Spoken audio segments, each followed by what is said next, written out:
후에 점심 식사하도록 하겠습니다. 예. 그리고 다음 주는 우리 이제 그 달란트 시장 장터 있습니다. 오늘 다 참석하시고 돌아가시기 바랍니다. 우리 이 시간에 하나님 말씀 보시겠습니다. 하나님 말씀은 이사야서 18장입니다.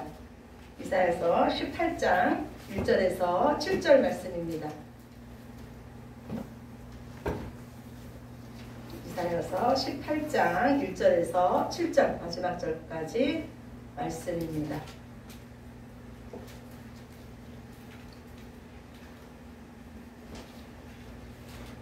제 성경책으로 구약성경 987쪽입니다.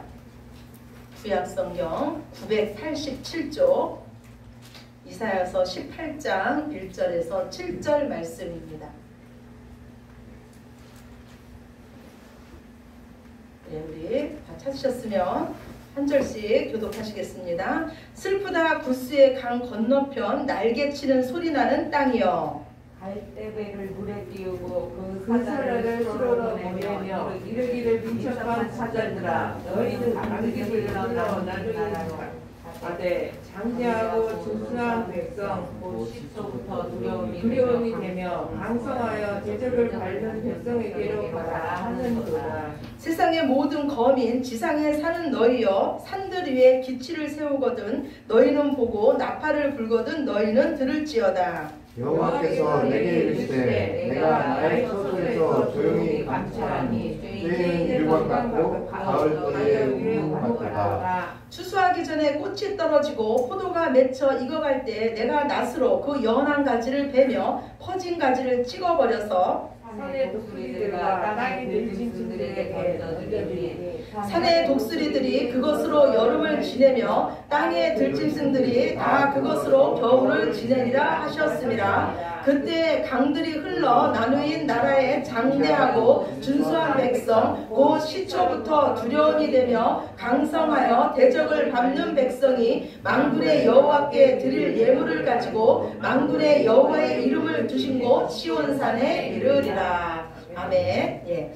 어느 수도원에 한 스승이 있었습니다. 그런데 이 스승이 그 많은 제자들 중에 한 아이만 특별히 사랑을 하는 거예요. 그래서 다른 제자들이 이 아이를 시기하고 질투합니다. 스승님이 이 모습을 보고 제자들을 불러놓고 숙제를 하나 냅니다. 새를 한 마리씩을 주면서 숙제를 내기를, 너희는 아무도 안 보이는 데 가서 이 새를 죽여가지고 오너라. 예, 제자들은 생각하기를요, 어쩌면 스승님이 이처럼 쉬운 문제를 낼 수 있을까 하면서 모두 새를 죽여가지고 스승님께 가지고 왔습니다. 그런데 스승님이 그 사랑하던 아이는 오지를 않는 거예요. 해질녘이 돼서도 오지를 않는데 늦게 이 아이가 돌아왔는데 그 아이 손에 그 새가 여전히 살아있는 거예요. 그러면서 그 아이는 스승님께 그 새를 내밀면서 이렇게 말합니다. 선생님, 아무도 보지 않는 곳에서 이 새를 죽이라고 했는데 제가 아무리 찾아봐도 아무도 보지 않는 곳은 없었습니다. 어디서나 하나님께서 보고 계셔서 저는 이 새를 죽일 수가 없었습니다. 이사야 선지자를 통해서요, 하나님께서 우리에게 주시는 메시지는 뭐냐면 내가 너희의 구원자라는 거예요. 너희는 이 세상의 그 어떤 것보다도 나만 의지하면 내가 너희를 구원하겠다는 겁니다. 이 말씀은 바꿔서 말하면 무슨 말씀이냐면 우리 인생에 우리들이 하나님 외에 의지하는 것이 너무나 많다는 거예요. 또 우리가 믿는 하나님은요, 우리의 모든 삶을 보고 듣고 알고 계시는 하나님이시라는 겁니다. 하나님은 또한 이 열방을 심판하시는 모습을 통해서 하나님은 우리의 개인의 삶만을 알고 계시는 것이 아니라 역사의 주관자이시며 만왕의 왕이심을 지금 우리에게 말씀하고 계십니다. 그렇다면 여러분은 정말로 이 하나님을 하나님 대우에 드리고 있습니까? 여러분은 오직 하나님만을 믿고 하나님만을 의지하고 계십니까?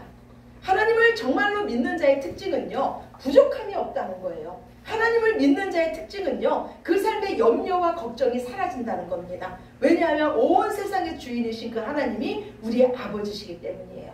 하나님을 믿는 자의 특징은요, 하나님의 말씀, 약속의 말씀을 믿기 때문에 두려워하기보다는 감사하며 기뻐하는 겁니다.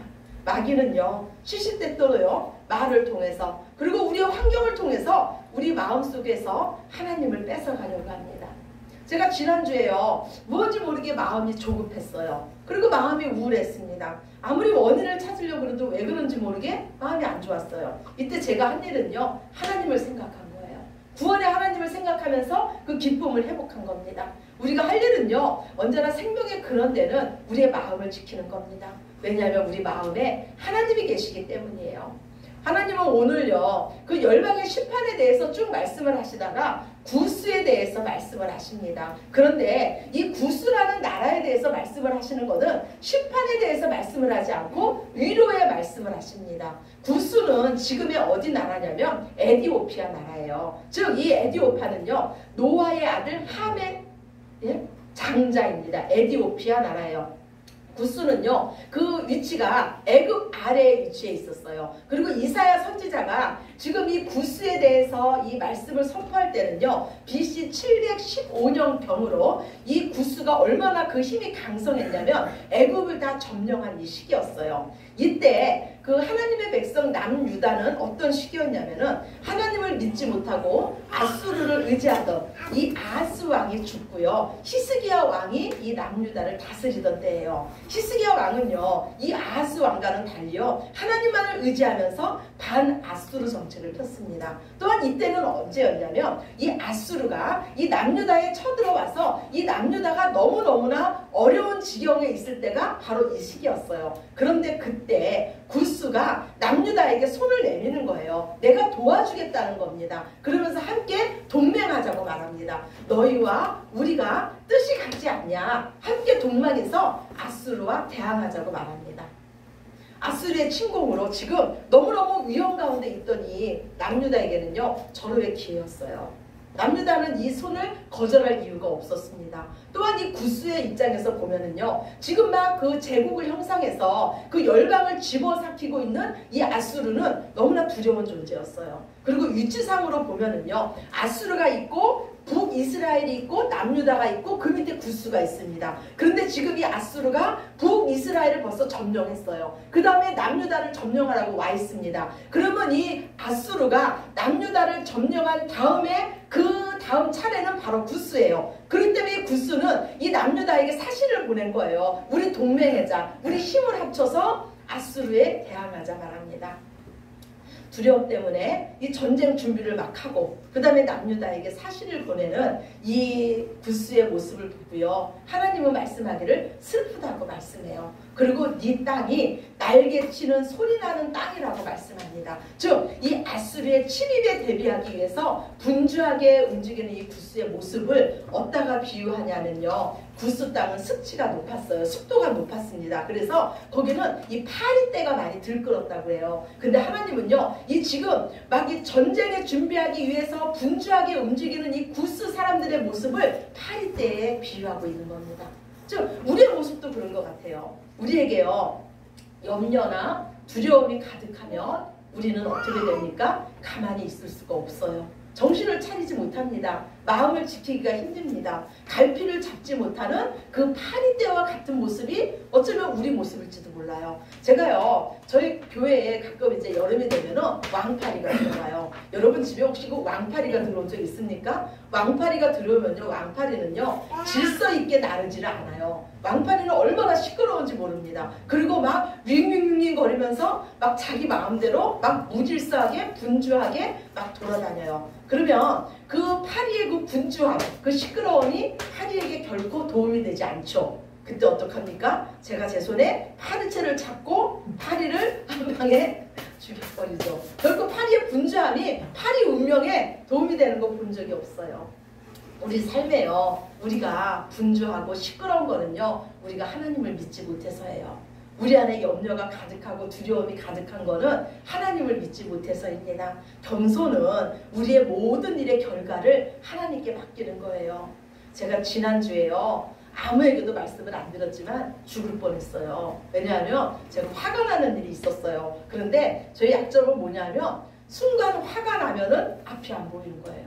그래서 화가 난 상태에서 제가 운전을 했습니다. 그 화가 날 때는요. 하나님 생각도 잘 안 나요. 근데 운전을 하는데 제가 신호등이 안 보였던 것 같아요. 앞에 있던 신호등이 안 보였어요. 그냥 직진만 했어요. 근데 막 달리고 있는데 앞에서 차가 오는 거예요. 순간 아차했습니다. 정신을 차리고 났더니 제가 신호등을 안 보고 그냥 막 차가 막 달릴 거예요. 예, 제가 그 모습을 보면서 와, 두려움과 염려, 이 분노는 우리를 죽음으로 몰고 가는구나.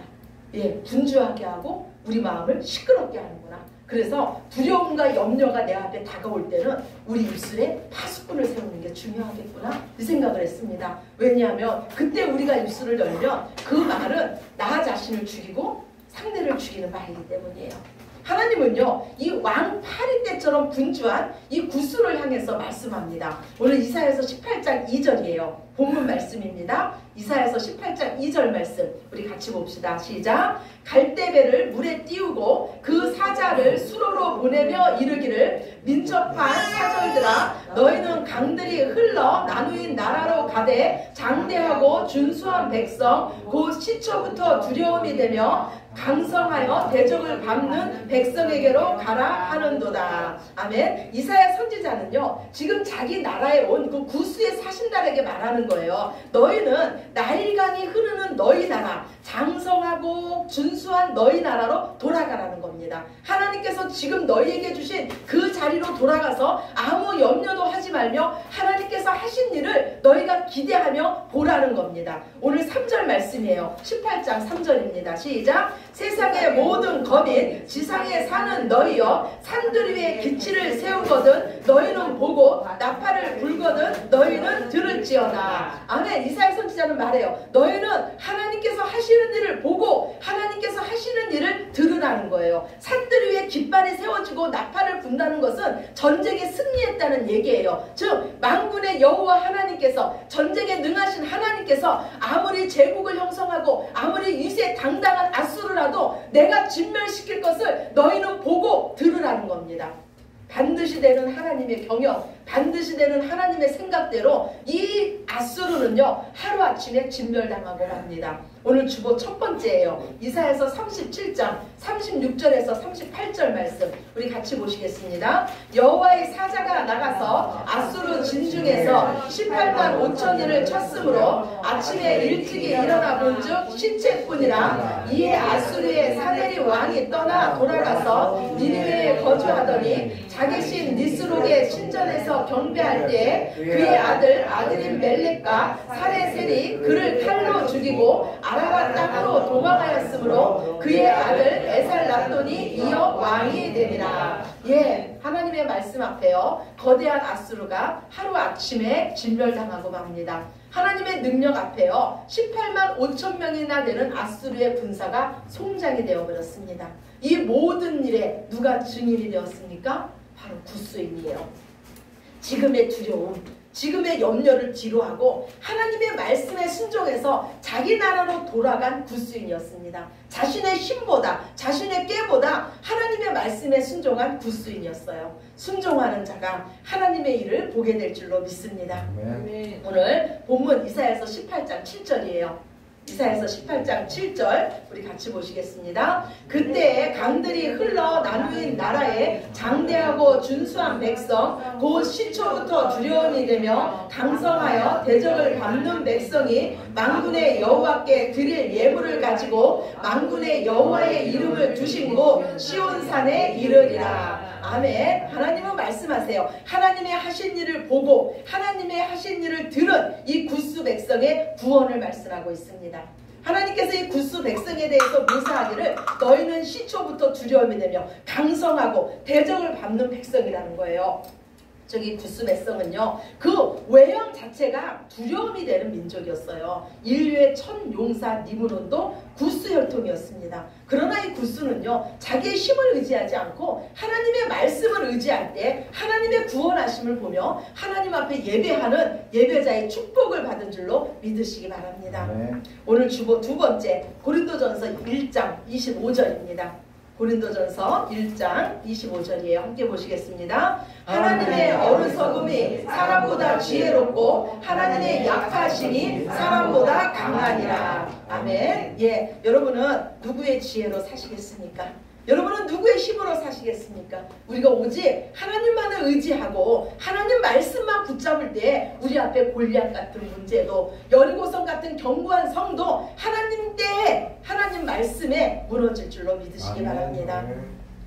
그렇다면요, 왜 하나님은 다른 열방과 다르게 이 구스 민족에게는 하나님의 말씀을 주시고 위로해 주시고 이 구스 민족을 구원해 주시는 걸까요? 성경에 보면은요, 이 구스에 대한 말씀이 참 많이 나옵니다. 솔로몬의 그 지혜의 말씀을 듣기 위해서 예물을 가지고 이 스바 여왕도 구스 사람이었습니다. 모세가 광야에서 아내로 취한 여인도 구스 여인이었습니다. 에레미야 선지자가 그 구덩이에 갇혀서 위험에 처해 있을 때 이 에레미야 선지자를 도와준 자도 바로 이 구스 사람이었습니다. 또한 신약시대에 와서 에디오피아 사람, 구스 사람 네시가 하나님을 경배하라고 하나님 앞에 나왔다가 빌립 집사를 통해서 복음의 말씀을 듣고 돌아간 것을 우리는 알 수 있습니다.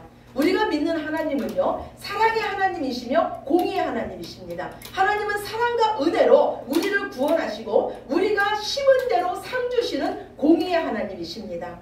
구스 민족은요, 남유다의 바로 아래에 있던 민족이었어요. 그래서 이 구스 민족은 하나님께서 당신의 백성을 구원하는 것을 다 보고 들었습니다. 그런데 많은 열방들은요, 이 하나님의 구원하심을 보면서도 하나님 앞에 나오질 않고 오히려 하나님의 백성을 핍박하며 전쟁하러 나왔습니다. 그런데 오직 이 구스 민족은요, 하나님의 말씀을 듣기 위해서 예물을 가지고 하나님 앞에 오기도 하며 하나님의 백성을 돕는 역할을 한 민족이 바로 이 구스 민족이었습니다. 예수님은 말씀하시길요, 너희가 의인의 이름으로 의인을 대접하면 의인의 상을 받을 것이며 너희가 선지자의 이름으로 선지자를 대접하면 선지자의 상을 받을 것이라고 약속했습니다. 너희가 대접을 받고자 하는 대로 너희도 남을 대접하라고 하십니다. 하나님은요, 당신의 백성에게 선함을 행했던 이 구스 민족을 기억하고 그들에게 하나님의 말씀을 주시며 구원의 기회를 주셨습니다.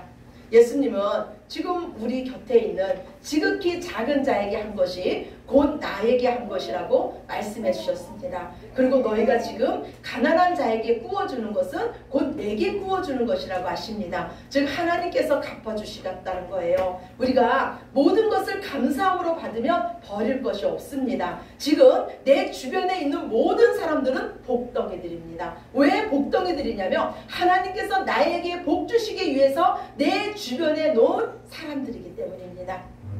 제가 우리 주영이 이야기를요, 저희 아시는 목사님 몇 분에게 했어요. 그랬더니 저희 아시는 목사님들이요, 우리 주영이가 자랄 때까지 후원을 하고 싶습니다 이러면서 몇 목사님이 후원을 하고 계십니다. 그런데 그중 한 목사님께서 갑자기 장 수술을 하게 되셨어요. 그러면서 전화가 오기를, 목사님 제가 병원에 입원했습니다. 장을 수술해야 된답니다. 목사님 기도해 주세요. 제가 새벽에 그 목사님 위해서 기도를 하는데 어떤 마음이 드냐면, 저희 친정엄마가 장 수술을 한 서너 번 했습니다. 그래서 또 장수술을 해야 된다 그럴 때 제가 하나님께 기도했어요. 하나님, 장수술을 서너 번 했는데 또 장을 잘라내면 어떻게 사시겠습니까? 수술 안 하게 해주십시오. 그때 하나님께서 수술 안 해도 된다는 마음을 주셨어요. 그 후로 저희 친정어머니가 지금까지 수술을 안 하셨습니다. 그런데 그 목사님을 위해서 기도하는데 동일한 마음을 주시는 거예요. 수술 안 해도 된다.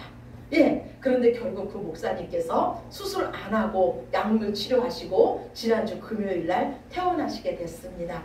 예, 하나님의 시선은 어디 계십니까? 가장 약한 자. 하나님의 은혜가 없으면 어떤 소망도 없는 자에게 하나님의 시선이 계세요. 그러면 하나님은 어떤 자에게 복을 주시냐면 하나님의 시선이 머무는 자와 함께하는 자에게 복을 주시는 줄로 믿으시기 바랍니다. 하나님은요, 우리의 모든 삶을 감찰하시는 하나님이세요. 보고 듣고 알고 계시는 하나님이십니다. 오늘 말씀에 보면 하나님은요, 태양이 말없이 비치며 열을 내듯이 이슬이 햇살이 따뜻한 가을에 조용히 내리듯이 하나님은 당신의 처소에서 우리의 모든 것을 보고 듣고 알고 계신다고, 감찰하고 계신다고 말씀하고 계십니다. 우리가 믿는 하나님은 전지전능하신 하나님이십니다. 우리가 믿는 하나님은 온 우주의 창조주십니다. 우리가 우주의 끝을 볼 수 없듯이 우리는 하나님을 볼 수 없습니다. 그러나 우리가 하나님을 볼 수 있는 길이 있습니다. 그것은 바로 믿음입니다. 하나님은 우리의 믿음의 역사하심으로 나타나시는 줄로 믿으시기 바랍니다. 인생의 두려움과 염려 가운데 우리가 이 보이는 것만 바라보지 마시고 믿음으로 하나님을 바라보시기 바랍니다. 그리고 여러분의 삶의 기준점을 오직 살아계신 하나님의 말씀에 두시기 바랍니다. 그러면 하나님께서 일하십니다. 하나님은 우리 편이십니다. 우리가 믿는 하나님은 전쟁에 능하신 하나님이시며 우리가 믿는 하나님은 악인은 분명히 그 하나님의 때에 심판하시지만 의인에게는 상 주시는 공의로운 하나님이십니다. 아멘. 환난의 때에 더욱 하나님 앞에 가까이 나아가서 하나님의 선함으로 더욱더 많은 사람에게 선을 베푸시는 저와 여러분이 되시기를 예수 그리스도의 이름으로 축원합니다. 아멘. 아멘. 우리 기도드리시겠습니다. 사랑의 하나님 감사합니다. 우리가 주님의 은혜를 받았습니다. 주님의 사랑을 받았습니다. 주님, 하나님이 우리 편이시고 하나님이 우리와 함께 하시기에 우리는 어떤 것도 염려할 것이 없습니다. 하나님이 죽으라 하면 죽으면 되고 하나님이 살아서 일하라 하면 일하면 됩니다. 오직 믿음으로 주님 앞에 나아갑니다. 살고 죽는 것은 하나님 앞에 있습니다. 우리의 모든 문제도 태산 같은 문제도 하나님 앞에서 바닷물 가운데 던져질 줄로 믿습니다. 우리 믿음 없음을 주님 용서해 주시옵소서. 믿음을 더하여 주시옵소서. 어떤 환난이나 어떤 고난이나 어떤 환경 가운데서도 빛 대신 주님을 바라보며 그때 믿음을 보일 수 있는 우리들 되게 하여 주시옵소서.